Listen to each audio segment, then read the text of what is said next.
Hello, today we are starting with the working with the solution of 2020 accounts KBSE paper. We are starting with set 1 of the paper. Let's start. Question number 1, as you can see. Question number 1 clearly says that in case of partner capital are fixed, in which account will withdrawal of capital be recorded? Right, as you can see हमारे यहाँ पे बता रखा है कि capital जो है वो पार्टनर्स के फिक्स्ड है। राइट, तो in case of fixed partners capital account we make two capital account, one is partners capital account and the second is partners current account. तो आप इसका आंसर जानते हैं कि अगर मैंने कैपिटल को विड्रॉ किया है तो पार्टनर्स कैपिटल अकाउंट में ये रिकॉर्ड किया जाएगा। राइट, तो solution to question number 1 will be the amount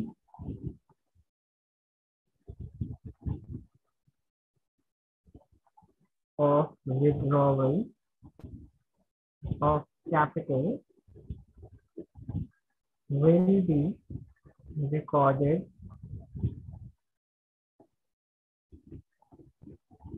in partner capital account.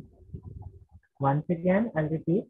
जब भी हमारी कैपिटल फिक्स्ड होते हैं तो हम दो टाइप के अकाउंट्स बनाते हैं पार्टनर के। एक होता है पार्टनर कैपिटल अकाउंट और दूसरा होता है partner current account. Partner capital account का जो यूज होता है वो ये चीज के लिए होता है, कैपिटल अकाउंट का cash introduction and cash withdrawal के लिए हम कैपिटल अकाउंट यूज करते हैं। वेयर एज यहाँ पे जो करंट अकाउंट है वो हम यूज करते हैं डे टू डे ट्रांजैक्शन के लिए, जैसे salary, commission, right, interest, drawing etcetera. इस टाइप की चीजों के लिए हम इन्हें यूज करते हैं। I hope the solution to first question is clear. Moving on to the second question. आप देख सकते हैं सेकंड क्वेश्चन हमें कहता है कि मीरा एंड मायरा, मायरा एंड मीरा तीन पार्टनर्स हैं जिनका प्रॉफिट शेयरिंग रेशियो है 2:1। उन्होंने डिसाइड किया कि उनका जो न्यू PSR है, प्रॉफिट शेयरिंग रेशियो है, वो फ्यूचर में चेंज हो जाए 7:5:3 में, with effect from 1st April 2019.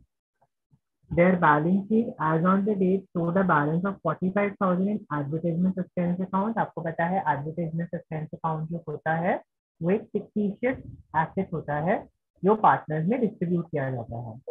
The amount to be debited respectively to the capital accounts of Meera, Myra and Meera for writing of the amount of advertisement expense account will be, जब भी हमारा change in profit sharing ratio होता है तो हम सारे के सारे एक्यूमुलेटेड प्रॉफिट और फिक्टिशियस एसेट को ओल्ड प्रॉफिट शेयरिंग रेशियो में डिस्ट्रीब्यूट कर देते हैं। तो fictitious asset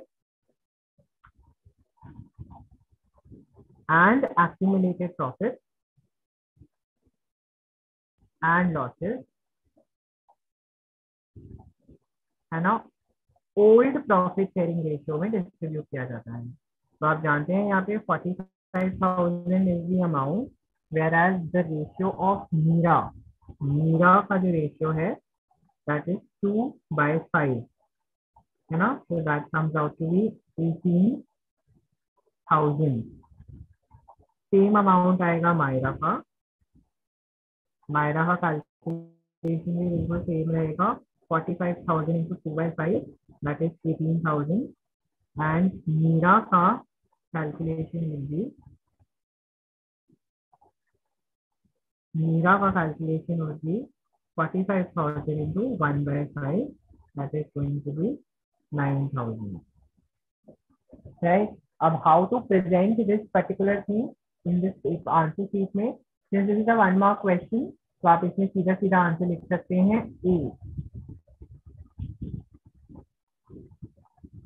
A that is 18,000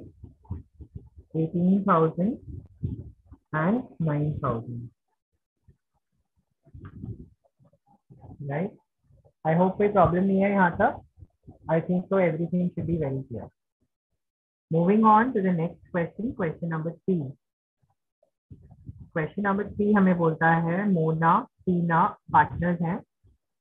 Mona and Tina are partners, है ना, जिनका प्रॉफिट शेयरिंग रेशियो बेटा 3:2 है. राइट. नैना को एडमिट किया है विद 1/6 शेयर. 1/6 शेयर के लिए इन्होंने नैना को एडमिट किया है in the profit of the firm.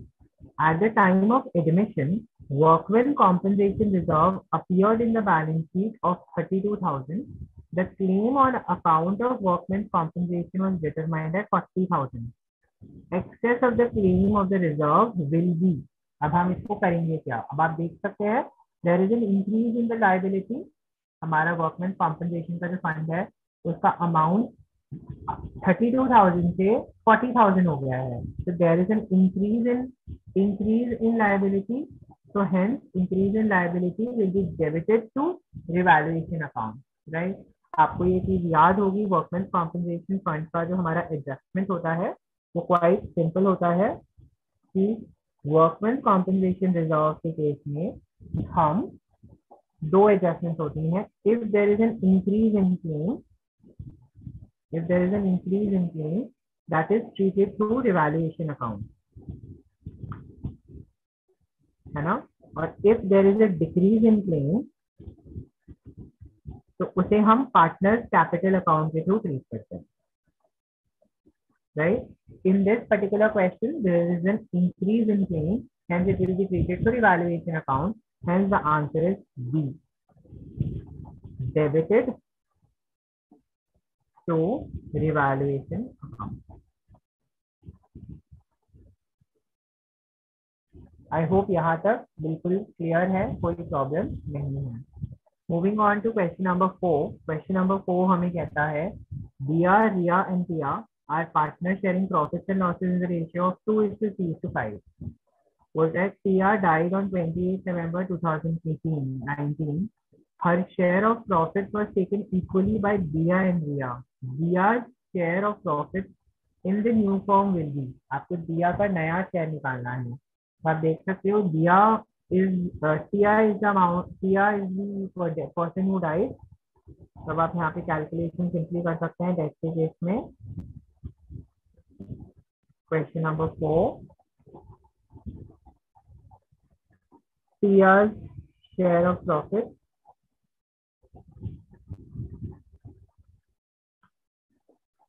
that is equal to 5/10, which is 1/2. Right? Gain for Dia and Ria, that is 1/2 का 1/2 because that has been done equally. Hence Dia's new share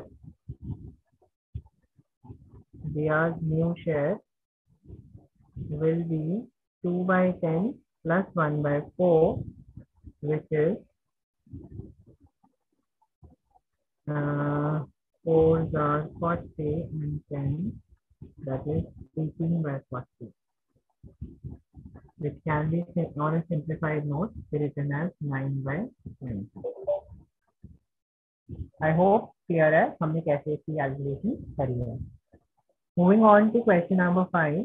question number 5 हमें कहता है X and Y partners हैं in a firm sharing profit in the ratio 7:3. मेरा जो profit sharing ratio है वो 7:3 है. बोलता है Z was admitted for 1/5 share in the profit which he took 75% from X and remaining from Y.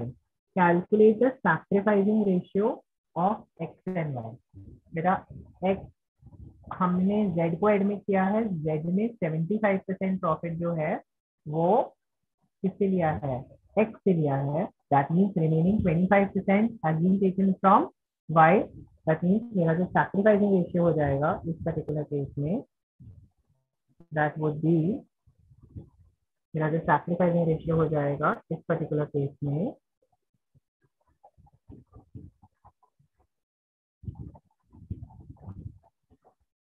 75% is to 25%, or I can write this as 3:1. Because this is the amount of sacrifice, because जो Z को gain हो रहा है वो x का sacrifice है, जो Z को गेन हो रहा है from Y that is Y का सैक्रिफाइस। तो हमने दोनों का रेशियो में पुट कर दिया तो हमें सैक्रिफाइसिंग रेशियो मिला, right. Moving on to question number 6।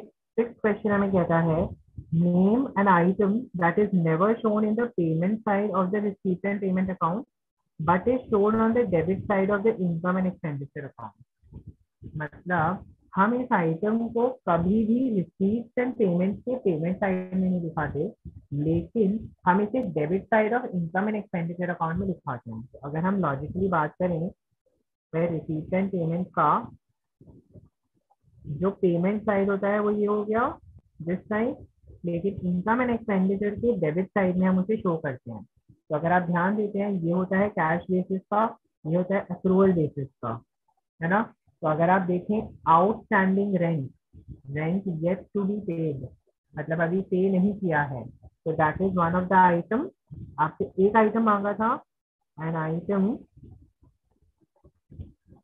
That is not shown on the payment side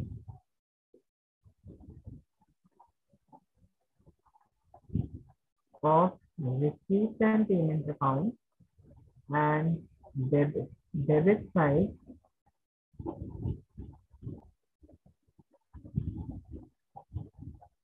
and is shown on the debit side of income and expenditure account, है ना। बेसिकली आपके क्या हो गए, outstanding rent, outstanding salary,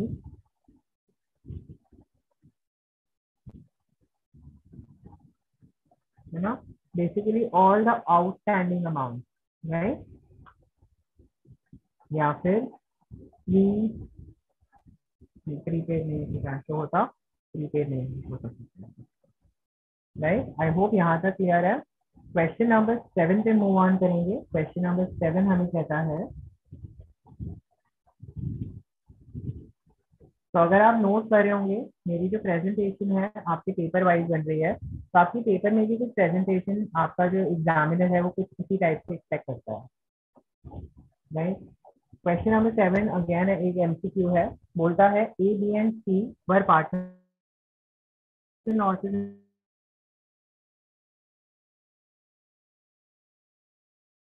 resolved accumulated profits and a share of gain in profit evaluation was 2,50,000. C को पे करा हमें 3,22,000 including his share of goodwill. The amount credited to C's capital account on his retirement for goodwill will be, मतलब हमें goodwill का amount define करना है। तो आप देख सकते हो आफ्टर एवरीथिंग उसका जो शेयर बनता है वो बनता है ना। तो आफ्टर एडजस्टमेंट हमारा जो शेयर है, आफ्टर एडजस्टमेंट का जो हमारा शेयर है बेटा वो है 2,50,000, बट मैंने उसको पेमेंट करी है, वो करी है 3,22,000 की।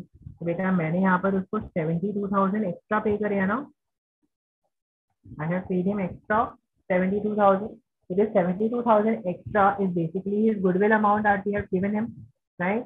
So that is your required answer. Hence your answer is A, that is 72,000. I hope I'm clear ये अमाउंट कैसे निकला। Once again I'll repeat again.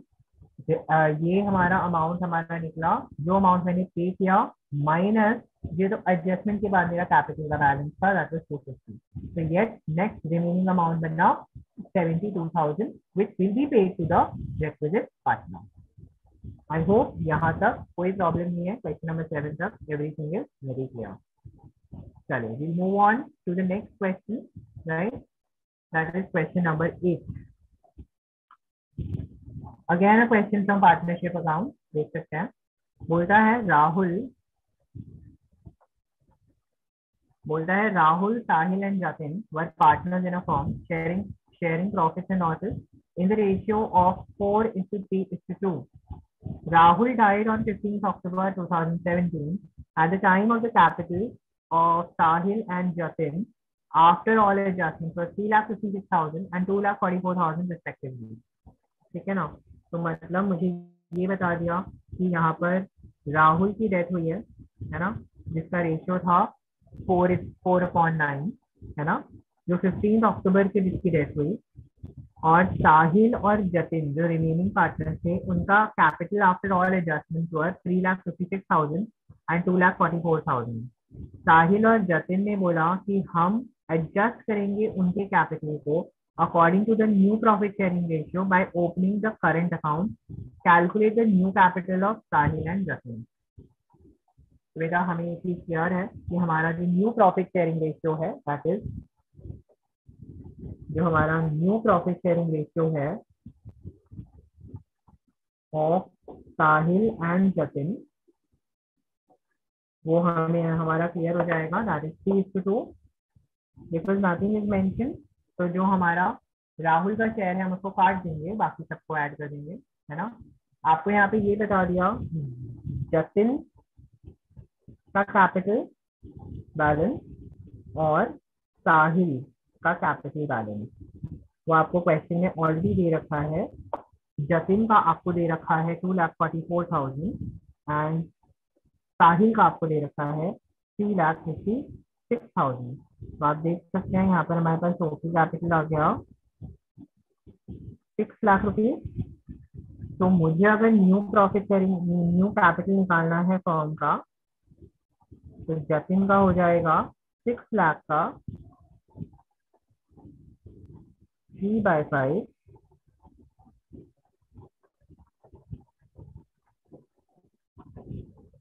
3,60,000 and साहिल का कैपिटल हो जाएगा 6 लाख का 2/5, that is 2,40,000. Right? This is the required answer for me. So the new capital of Sahil and Jatin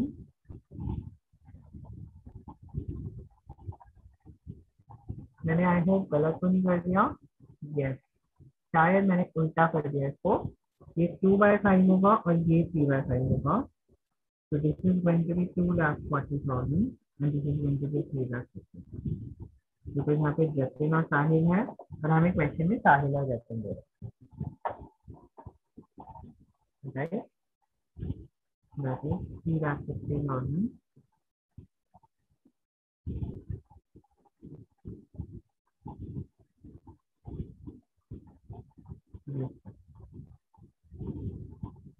a simple 1 mark question from capital adjustment, right? Moving on to the next question, question number 9. Question number 9 हमें बोलता है that Sun Star were partners in a firm जिनका ratio था 2:1। उन्होंने Moon को admit किया as a new partner in the firm. बोलता है नया प्रॉफिट शेयरिंग 3:2 है। मून फॉलोइंग एसेट्स आया towards his share of goodwill and his capital 2 lakh लेकर आया। If his capital is considered as 3,80,000, the goodwill of the firm will be. आपको firm की goodwill बतानी है। ओके, तो भाई सीधी बात है, यहाँ पे कैलकुलेशन सीधी करेंगे। पहले तो हम यहाँ पर कैलकुलेशन करेंगे of goodwill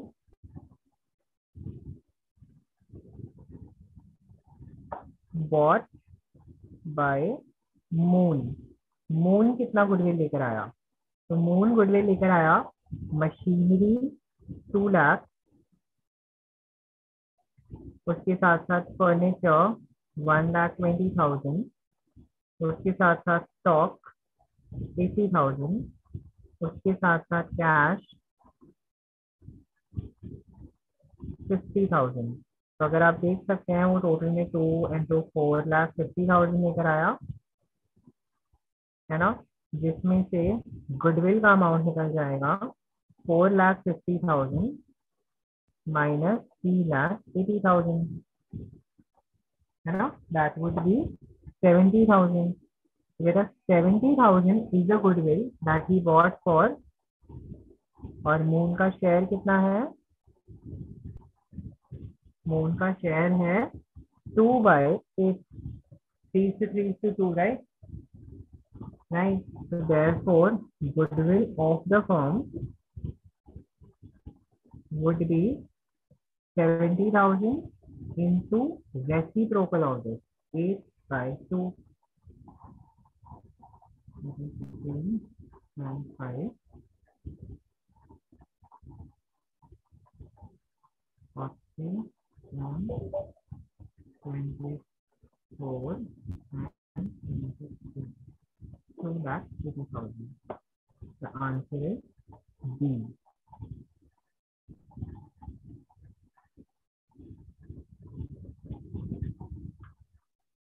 I hope question number 9 clear है.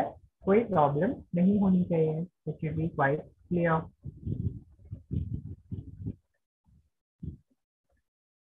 Right. Moving to the next question. Question number 10. Rohan, Mohan, Sohan were partners sharing profits equally. At the time of dissolution of the partnership firm, Rohan's loan to the firm will be, basically हमसे पूछा है 3 partners हैं और 3 partners का profit sharing ratio equal है और dissolution के time पे अगर रोहन का लोन है तो रोहन का लोन जो है उसे हम कहाँ पे ट्रांसफर करेंगे?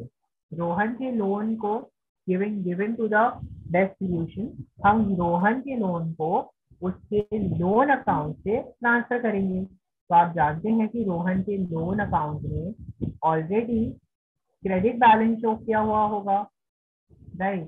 दैट मीन्स हमारा जो रोहन का लोन अकाउंट होगा वो कुछ इस तरीके से बना हुआ होगा.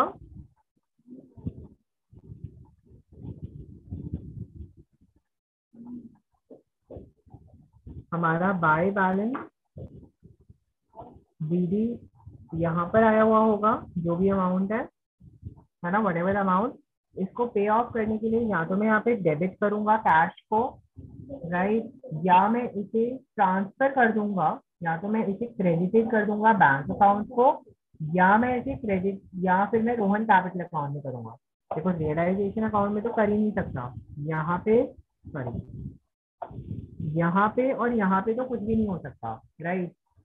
As we know the rule, हम लोन अकाउंट को, पार्टनर के लोन अकाउंट को हमेशा पे ऑफ करते हैं from the capital account, from the loan account directly, है ना. तो अगेन ये वाला ऑप्शन भी हमारा कैंसिल आउट हो जाएगा. दैट मीन्स हम इसे क्रेडिटेड करेंगे टू बैंक अकाउंट, क्योंकि बैंक अकाउंट में अगर हम रियलिटी में देखेंगे, जब हम बैंक अकाउंट बनाएंगे तो बैंक अकाउंट के तो क्रेडिट साइड में, पेमेंट साइड में तो हम ट्रांसफर करेंगे ना यहाँ पे बाय रोहन लोन. जब इसका पेमेंट करेंगे यहाँ पे टू बैंक, है ना, तभी तो ये बैंक अकाउंट की क्रेडिट साइड में जाएगा. तो hence your answer will be D, credited to bank account. I hope यहाँ तक कोई प्रॉब्लम नहीं है, राइट? आई होप यहाँ तक कोई भी क्वेश्चन में प्रॉब्लम नहीं है, right? Moving on to the next question, that is in relation to company account. Company account में आप आंसर हो गए हैं. बोलता है excess of issue price of a debenture over its face value is called. मतलब जब इशू प्राइस से का एक्सेस अमाउंट जो होता है वो फेस वैल्यू से ऊपर होता है. जैसे मेरा 10 रुपए का डिवेंचर है, मेरा डिवेंचर का वैल्यू 10 रुपीज है, इशू प्राइस, चलो मैं एग्जांपल ले लेता हूँ. फॉर एग्जांपल इशू प्राइस है मेरा 12 रुपीज और मेरा फेस वैल्यू है 10 रुपीज. तो ये एक्सेस अमाउंट क्या कहलाता है? ये एक्सेस अमाउंट कहलाता है प्रीमियम, है ना. तो मेरा अगर इशू प्राइस एक्सेस है, excess of issue price of a debenture over its face value, है ना, is called premium, right? Okay, now moving on to the next question.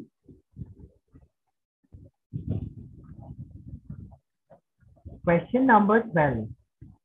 Question number 12 हमें कहता है that which of the following statement does not relate to reserve capital, right? बोलता है it is a part of uncalled capital of the company. True. It cannot be used during the lifetime of the company. True, it is all related to reversal of capital. It is, it can be used. देखो ये गलत हो गया ना, ये cannot भी है ना. मैं रिजर्व कैपिटल को कैपिटल लॉसेस राइट ऑफ करने के लिए यूज नहीं कर सकता. That means this is not related.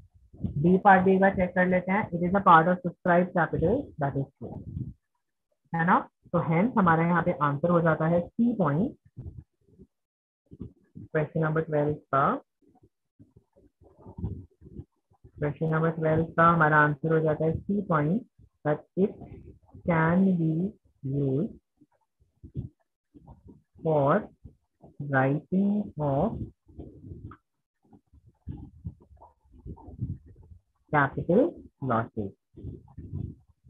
I hope यहाँ तक का क्वेश्चन क्लियर है. Moving on to the last one marker question of this paper, that is name an item. Name an item, मुझे एक आइटम का नाम चाहिए which is transfer to the credit of the realisation account. मतलब again partnership account जिसे हम credit of the realisation account में transfer करते हैं डिसोल्यूशन के टाइम पे. डिसोल्यूशन के टाइम पे, है ना, किसी भी पार्टनरशिप फॉर्म में. बट इसे हम कैश पेमेंट के लिए यूज नहीं करते, है ना. तो बेटा there are lot of items out there. आपको याद होगा provision for doubtful debt, right. Provision for doubtful date,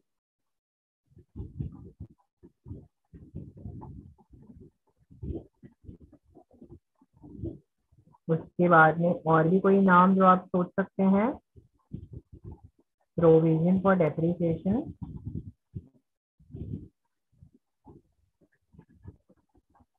है ना. आई होप यहाँ तक कोई प्रॉब्लम नहीं है. क्लियर होगा. I think so it should be very clear, right. इस वाली वीडियो में पार्ट 1 में हम यहीं तक डिस्कस कर रहे हैं. That is we discuss all the 1 markers from part A of your paper for 2020 CBSE examination. Till then, please subscribe our channel, and for more details or any doubts regarding any of the questions that we have discussed or any other questions, you can always comment, right. Thank you.